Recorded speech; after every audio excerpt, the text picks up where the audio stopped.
Akhirnya waktu dia selamat, dia kalau makan lewat perut sampai hari ini. Anaknya sudah 3, satu sekolah ke Amerika.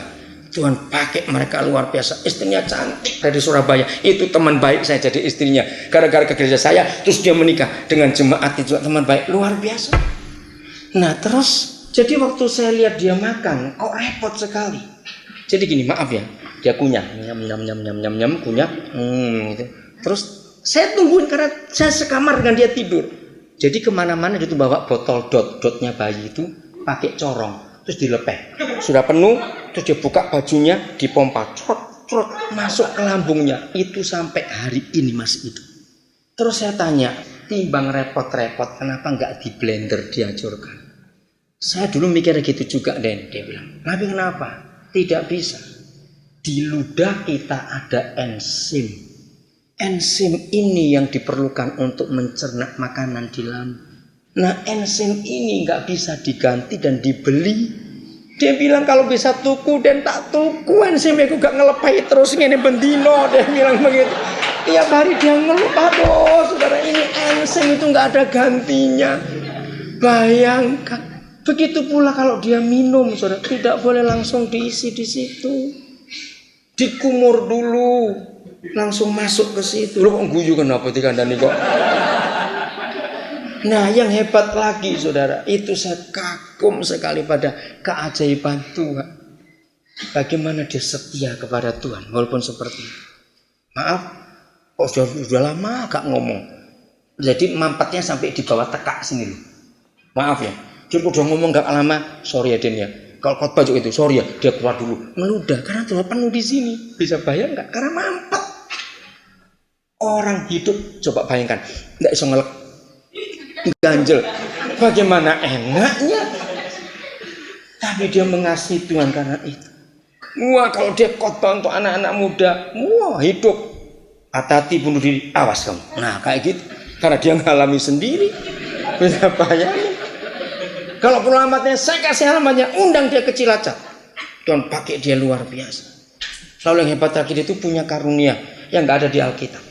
Kalau dia masuk ke satu ruangan, ke satu tempat, dia itu bisa mencium bau. Roh setan, dia itu sampai hafal. Kalau roh kenajisan, baunya begini. Roh mata duitan, baunya begini. Yang, benar dia tahu itu saudara. Saya sampai heran. Bilang, ajari toh saya ini, saya begitu. Kok bisa bau? Ada roh kebencian, roh kemarahan. Dia bisa tahu ini jam. Dan ada gini dan sekarang. Oh iya, hebat sekali. Saya bilang begitu. Nah, Tuhan bisa bekerja dengan cara yang macam-macam. Maka itu kalau kita nggak mengerti Tuhan, luar biasa jahatnya kita. Jadi saya ngerti, ludah saja perlu karena enzimnya itu tadi. Nah jadi kalau 10 juta masih kemurahan juga toh. Loh betul nggak? Semuanya ini ada bayarannya sebetulnya. Cuma Bapamu yang di surga nggak pernah nagih. Saudara yang dagang-dagang dengar, yang usaha dengar. Saya sampaikan kebenaran ini. Semua orang dagang itu harus mikir modal. Betul enggak? Enggak ada orang dagang mikir modal, orang goblok itu. Nah, banyak kita ngitung modal. Sewa rumah berapa? Kalau tahu rumah sendiri, orang dagang walaupun tokonya sendiri, dalam ilmu ekonomi harus diperhitungkan modal. Anggap aja sewa, ini berapa? Pengeluaran ini semuanya dihitung. Nah mulai hari ini tolong para pengusaha dalam nama Yesus. Mengapa Tuhan bisa memberkati saya? Maaf saya berkata saya dulu, karena ini salah sejak saya belum menikah. Kenapa Tuhan bisa mempercayakan saya pelayanan yang luar biasa? Bayangkan tidak ada pendeta seperti saya. Kemuliaan bagi Tuhan. 26 orang yang bukan anak kandung sudah lulus bergelar master S2. Tahun ini saya nyekolahkan 4 yang S3. Dan 26 itu. Yang S1 ratusan, saya nggak menghitung. Kira-kira yang sudah lulus kira-kira 300-an. Sejak tahun 70-an saya nyekolahkan mereka. Kenapa saya bisa ngitung ini? Modal Tuhan nggak pernah dikembalikan oleh manusia. Dan itu kejahatan. Betul nggak?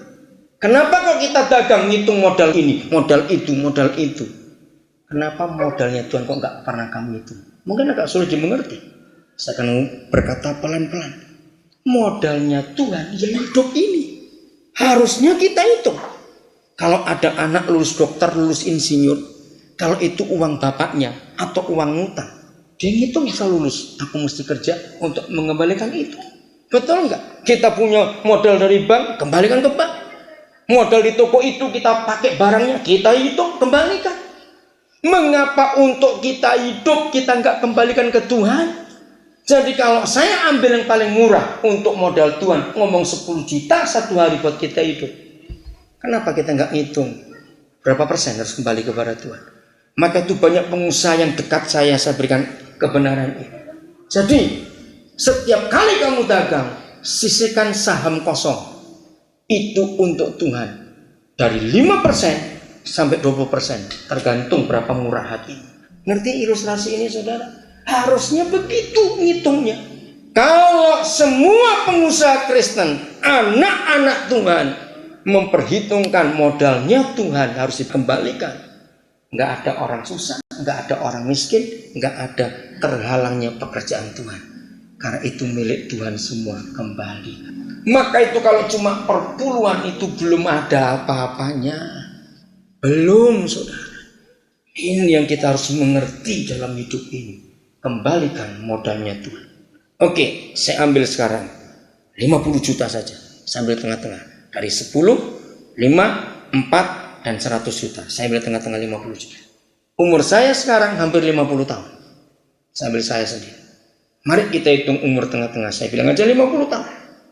Saudara, kalau saya hitung 50 juta satu hari, sejak saya lahir 50 tahun yang lalu dan pas 50 tahun hari ini misalnya, kalikan 50 kali 365 berapa?